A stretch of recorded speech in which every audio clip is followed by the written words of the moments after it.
Types of account. Types of account, खातों के प्रकार। खातों के प्रकार। बेसिकली हम जानते हैं कि अकाउंटिंग में 3 खाते होते हैं। पहला जो खाता होता है उसको बोलते हैं हम पर्सनल अकाउंट। पर्सनल अकाउंट, जिसको बोला जाता है व्यक्तिगत खाता। व्यक्तिगत खाता। दूसरा हमारा आता है रियल अकाउंट। रियल अकाउंट, इसको बोलते हैं हम वास्तविक खाता। वास्तविक खाता। और हमारा तीसरा जो आता है उसको बोलते हैं नॉमिनल अकाउंट। नॉमिनल अकाउंट, जिसको बोला जाता है नाम मात्र खाता। नाम मात्र खाता या अवास्तविक खाता भी बोला जाता है। अवास्तविक खाता। तो बेसिकली हमारा जो अकाउंट है ये इन्हीं 3 अकाउंट्स के ऊपर पूरी वर्क करती है। ठीक है, जिसमें आप पहला जानते हैं व्यक्तिगत खाता, दूसरा वास्तविक खाता जिसको बोलते हैं हम रियल अकाउंट, तीसरा होता है नॉमिनल अकाउंट जिसको बोलते हैं हम नाम मात्र खाता या अवास्तविक खाता।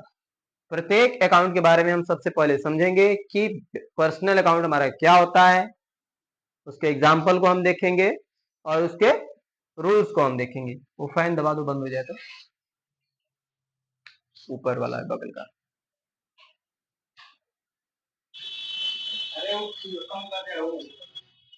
नहीं हो गया ना, ठीक है। बाहर का तो नहीं चालू कर दिया, ठीक है। वो तो एडिट करिएगा तो काट दीजिएगा। ठीक है, सबसे पहले हम व्यक्तिगत खाता के बारे में जानेंगे। व्यक्तिगत खाता यानी पर्सनल अकाउंट कि होता क्या है पर्सनल अकाउंट। ठीक है, नंबर 1 डालते हैं हम personal account. Personal account. Personal account में कौन कौन से खाते रखे जाते हैं? तो पर्सनल अकाउंट के अंतर्गत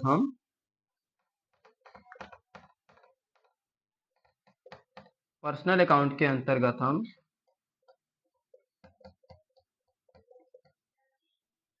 किसी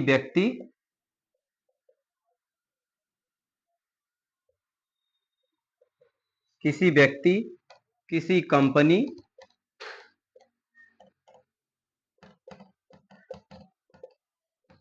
या बैंक का खाता रखते हैं। ठीक है, यानी पर्सनल अकाउंट को हम पहचानेंगे कैसे कि हमारा पर्सनल अकाउंट है। पर्सनल अकाउंट को पहचानने के लिए हमें यह ध्यान देना होगा कि क्या उसमें किसी व्यक्ति का तो नाम नहीं आ रहा है। जैसे मान लो Ram account, Sita account. Gender कोई भी हो सकता है, लेडीज जेंट्स से मतलब नहीं है, व्यक्ति के कैटेगरीज में दोनों आ जाएंगे। ठीक है, दूसरी तरफ हम चलेंगे तो कोई कंपनी, जैसे मान लीजिए हीरो है, हीरो कंपनी है, टाटा कंपनी है, ये सभी क्या है? कंपनियां बड़ी बड़ी। ठीक है, इंफोसिस है, इन्फोटेक है, जितनी बड़ी बड़ी कंपनियां हैं या जो भी कंपनियां हैं, या हमारा अपना खुद का इंस्टीट्यूट है विजन आईटी, कंप्यूटर। ठीक है, ये भी किसमें जाएगा? पर्सनल अकाउंट के अंतर्गत जाएगा। और अगर हम बात बैंक की करें, बैंक, तो जो बैंक का अकाउंट बनेगा वो भी पर्सनल के अंतर्गत आएगा। तो बैंक में आपके कई सारे बैंक हैं, जैसे एसबीआई, यूबीआई, ठीक है, एचडीएफसी। ठीक है, ऐसे करके जितने भी बैंक के खाते होंगे वो सब किस में जाएंगे? पर्सनल अकाउंट के अंतर्गत जाएंगे। तो अभी हमने जाना कि पर्सनल अकाउंट क्या होता है। पर्सनल अकाउंट के अंतर्गत हम किसी भी व्यक्ति, कंपनी या बैंक का खाता रखते हैं। आपने इसके एग्जाम्पल को भी देख लिया कि ये खाते रखे जाते हैं। ठीक है, अब यहां तक तो हम जान गए। ठीक है, इसको आप लोग रिटेन कर लीजिए। ठीक है। फिर इसके बाद हम इसका रूल्स पढ़ेंगे, नियम पढ़ेंगे, इसमें किसको डेबिट करते हैं और किसको क्रेडिट करते हैं, क्योंकि बेसिकली हमारी अकाउंट डेबिट और क्रेडिट पर वर्क करती है। ठीक है। जब भी हम इसकी जर्नल एंट्री करेंगे तो जर्नल एंट्री करते वक्त हमें यह ध्यान देना होगा कि हमारा अकाउंट कौन सा है, पर्सनल है, रियल है या नॉमिनल है, और उसमें हम खातों को पहचानेंगे और उसके ऊपर हम नियम को अप्लाई करेंगे। तो फर्स्ट ऑफ ऑल हम पर्सनल अकाउंट के बारे में पढ़ रहे हैं। ठीक है। तो पर्सनल अकाउंट का अभी हम नियम पढ़ेंगे, फिर हम रियल अकाउंट का नियम पढ़ेंगे, और इसके बाद हम जो है जनरल एंट्री करना शुरू करेंगे।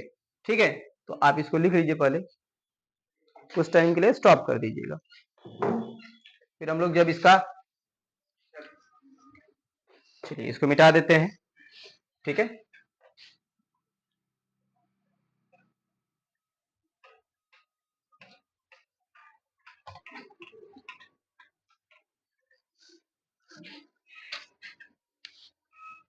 पर्सनल अकाउंट, व्यक्तिगत खाता, हेडिंग डाल देते हैं हम।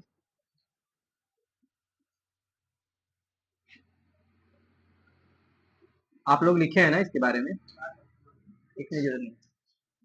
पर्सनल अकाउंट, व्यक्तिगत खाता, इसका हम रूल्स लिखेंगे, नियम। ठीक है। इसका नियम लिखेंगे, इसमें हम इसके नियम को याद करेंगे कि पर्सनल अकाउंट का रूल्स क्या होता है, क्योंकि जब हमें रूल्स याद रहेगा तो हम खाते को पहचानेंगे और पहचानने के बाद उस नियम को उसके ऊपर अप्लाई करेंगे।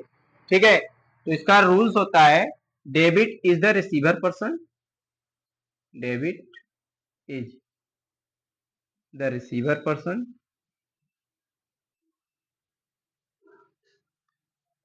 Receiver person and credit is the giver person.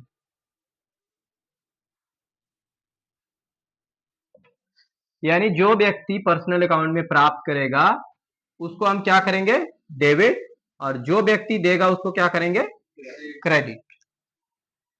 ठीक है। जो भी इस अकाउंट में रिसीवर पर्सन होगा उसको हम डेबिट में करते हैं, और जो यहां पर देने वाला होगा उसको हम क्रेडिट में करते हैं। ठीक है। तो हिंदी में भी लिख लीजिए इसको, प्राप्त करने वाले व्यक्ति को डेबिट, नीचे लिख लीजिएगा, प्राप्त करने वाले व्यक्ति को डेबिट, व्यक्ति हो सकता है, बैंक हो सकता है, या कंपनी हो सकती है। प्राप्त, हाँ, प्राप्त करने वाले व्यक्ति को डेबिट और देने वाले व्यक्ति को क्रेडिट किया जाता है, और देने वाले व्यक्ति को क्रेडिट किया जाता है।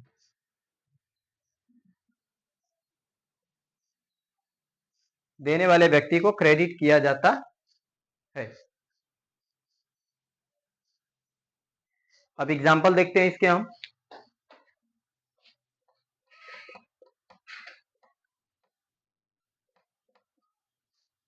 ठीक है। एग्जाम्पल में हम मान के चलते हैं कि हमने राम को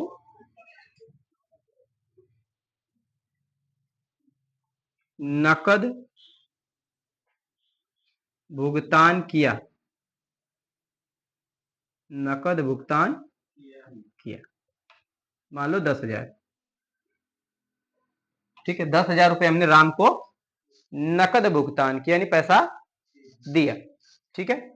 बेसिकली या तो हम चेक देंगे, या तो हम कैश देंगे, या हम ऑनलाइन पेमेंट करेंगे। ऑनलाइन पेमेंट के कई सारे पोर्टल है, गूगल पे, फोन पे, अमेजन पे, भारत पे, तमाम तरह के पेमेंट पोर्टल आ चुके हैं आज।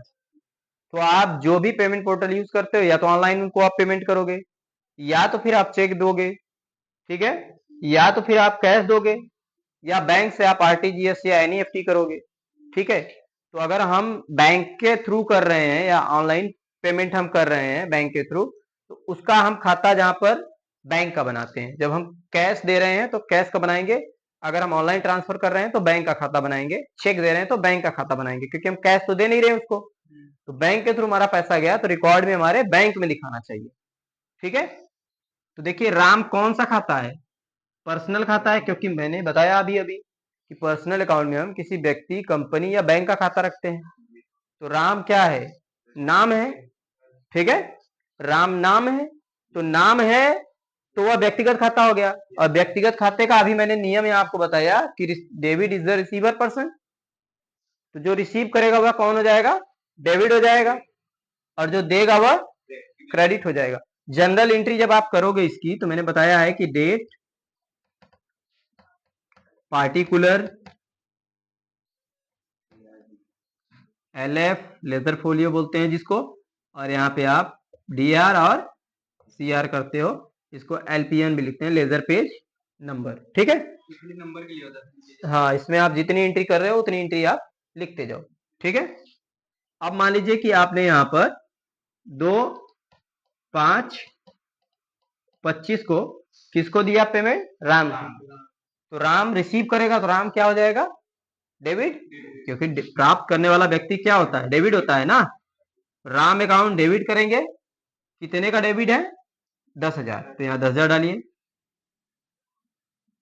ठीक है, 2 करेंगे, क्रेडिट के पहले हम 2 लगाएंगे।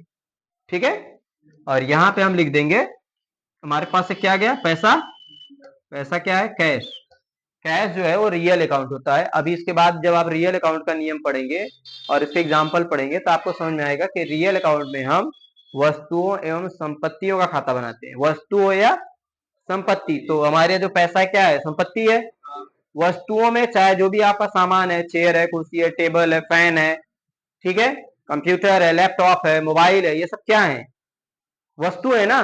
मार्कर है, क्या है, वस्तु। कॉपी, कलम, किताब, ये सब क्या है, वस्तु है। तो ये जितनी भी वस्तुएं आएंगी वो रियल अकाउंट में चली जाएंगी, और रियल अकाउंट के अंतर्गत हम सीखेंगे कि रियल अकाउंट में हमारा किसको डेबिट करते हैं और किसको क्रेडिट करते हैं, कौन डेबिट होगा और कौन क्रेडिट होगा। अभी हम यहाँ पर पर्सनल अकाउंट को पढ़ रहे हैं, तो पर्सनल अकाउंट का रूल्स है कि debit is the receiver person and credit is the giver person. यहाँ आप देख रहे हो कि जो प्राप्त करेगा उसको डेबिट करेंगे और जो देगा वह क्रेडिट हो जाएगा। ठीक है, तो यहाँ प्राप्त कौन कर रहा है, राम प्राप्त कर रहा है, तो राम को हम क्या कर देंगे, डेबिट, पहले डेबिट की एंट्री, और क्रेडिट के पहले 2 लगाएंगे, और यहाँ पे हम क्रेडिट की एंट्री कर देंगे यहाँ। ठीक है, और इस जगह पे आप नरेशन इसका लिख दोगे, जो है आपने क्या किया है, राम को भुगतान किया, तो यहाँ आप लिख दोगे कैश पेड टू राम। ठीक है, नरेशन आप लिख दो कि कैश पेड टू राम, ये पता चलेगा कि हमने किसको पैसा दिया है, जो अकाउंट में भी दिखाएगा, और नीचे उसका एक क्या होता है, ट्रांसलेशन होता है, जो आपने यहाँ पे किया है उसी का एक ट्रांसलेशन होता है नीचे, तो आप उसको ट्रांसलेट करके यहाँ लिख दोगे नीचे कि क्या किया गया है। ठीक है, ये आपकी पूरी एक सवाल एंट्री इस तरीके से अकाउंट में होगी। ठीक है, इसको आप लोग लगा लीजिए, लेजर फोलियो बोलते हैं इसको, लेजर फोलियो। जैसे एक एंट्री हुई ना, एक करिए, अभी दूसरा लगाएंगे तो दूसरा, तीसरा, ऐसे मालूम चलेगा कि हमारे एक पेजेस में कितनी एंट्री हुई है, कितने सवालों की एंट्री हुई है। आप दिन भर में, जनरल एंट्री का मतलब क्या होता है, डे बुक। डे बुक मतलब जो प्रतिदिन एंट्री हो रही है। आज मान लो आप दुकान पे बैठे, आपकी शॉप है, आपके शॉप में मान लो इलेक्ट्रॉनिक का शॉप है, आपने एसी बेचा, कूलर बेचा, पंखा बेचा, ठीक है, अलग अलग कस्टमर को बेचा। ठीक है, तो क्या क्या आइटम आपने बेचे हैं, कितने आइटम बेचे हैं, उसका एक बिल बनेगा ना, तो बिल नंबर 1, 2, 3, 4 ऐसे बढ़ता जाएगा ना। तो वो चीज यहाँ पे आपको बताएगा कि ये आपका पहला है, या दूसरा है, या तीसरा है, चौथा है। आज आपने 50 लोगों को सामान बेचा, तो 50 लोगों की डेटा यहाँ पे बताएगा।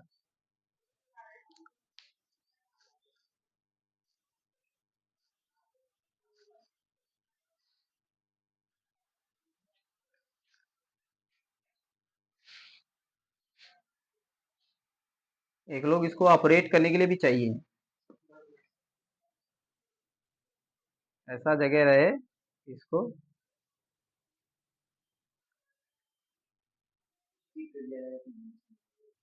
हाँ, तब फिर नहीं दिक्कत रहेगी, तो बीच में रहेगा तो फिर आराम से कर सकते हैं।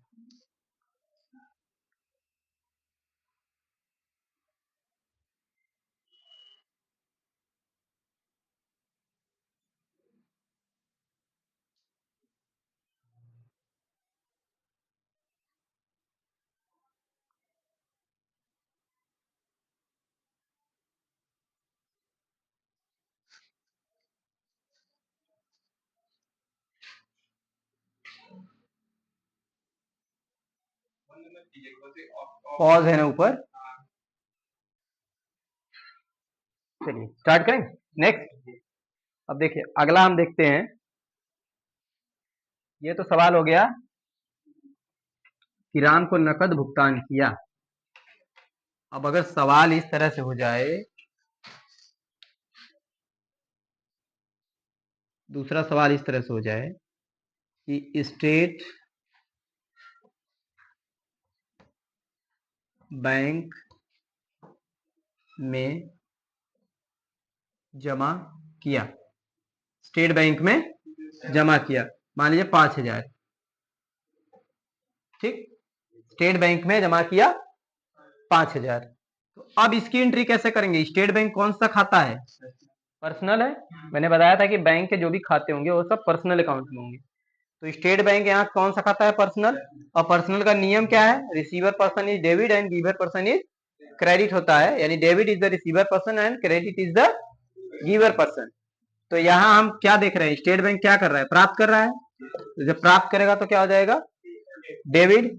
आप अपना कॉलम इस तरीके से बना लीजिएगा सारा, DER पार्टिकुलर मैंने मिटा दिया, वापिस से बना लीजिएगा, LF, ठीक है, ledger folio, DR and CR, ठीक है। अब जब आप इसकी एंट्री करोगे तो पैसा जमा कर रहे हो ना बैंक में, तो यहाँ डेट डाल दो। मान लो आपने 3 तारीख को 3/5/25 को स्टेट बैंक में जमा किया, तो आप डालोगे SBI account debit to cash account credit, कितना? 5,000, 5,000, क्रेडिट कितना हुआ? 5,000, ठीक है। आपको मैसेज आता है ना, पैसा जमा करते हो तो आता है ना, कहता है यू हैव क्रेडिट 3,000, 400, 5,000, जो भी आप जमा करते हो तो आता है कि यू हैव क्रेडिट 10,000, 12,000, 15,000, जो भी आप पैसा जमा करते हो उसका मैसेज आपके अकाउंट में आ जाता है, आपके मोबाइल पे आता है कि आपने इतना पैसा जमा किया है। और ये भी आता है कि पैसा निकालोगे तो यू हैव डेबिट 10,000, 12,000, जो भी पैसा आप निकालते हो तो वो क्या होता है? डेबिट, यानी आपने अपने पैसे को उसमें से निकाला है। यहाँ बैंक रिसीव कर रहा है, ठीक है, इसलिए बैंक को हम क्या करेंगे? डेबिट करेंगे, ठीक है। और अब बैंक से अगर हम निकालने जाएंगे तो यहाँ पर जो है कि हमारे पास क्या आएगा? पैसा आएगा, तो पैसा डेबिट हो जाएगा और यहाँ पे SBI अकाउंट क्या हो जाएगा? क्रेडिट हो जाएगा, क्योंकि वो देगा। SBI आपका कौन सा खाता है? पर्सनल ना। तो पर्सनल का रूल्स क्या कहता है? इसी यहाँ पर है ना, debit is the receiver person and credit is the rules. आप हमेशा याद रखोगे तो आप गलत नहीं करोगे। अगर आपने रूल्स भूला, खाते नहीं पहचाने, तो आप जैसे एंट्री करने जाओगे आप गलत करोगे। तीनों अकाउंट्स को अच्छे से आपको पढ़ना है। अभी आप पर्सनल अकाउंट के बारे में पढ़ रहे हो, ठीक है। इसके बाद जब रियल अकाउंट को पढ़ोगे, क्योंकि हमारा जो ये कैश है ये हमारा कौन सा खाता है? ये रियल अकाउंट है। अभी आप रियल पढ़े नहीं हो, बट हमने पर्सनल पढ़ा है, एक खाता हमें पता है तो दूसरे खाते को हम अप्लीकेबल कर ले रहे हैं, ठीक है। तो ये पर्सनल अकाउंट का एक एग्जांपल था, 2 एग्जांपल थे, इसको आप लोग लिख लिए। अब हम लोग चलते हैं रियल अकाउंट की तरफ, ताकि हम पर्सनल और रियल दोनों का कॉम्बिनेशन करके हम सवाल लगा सकें, ठीक है। रियल को कल स्टार्ट करें? ज्यादा हो गया क्या? कोई नहीं, अगर आप लोगों को लगता है तो इतना ही पढ़िए, कल फिर पढ़ लीजिएगा, देख लीजिए जैसा आपको उचित लगे।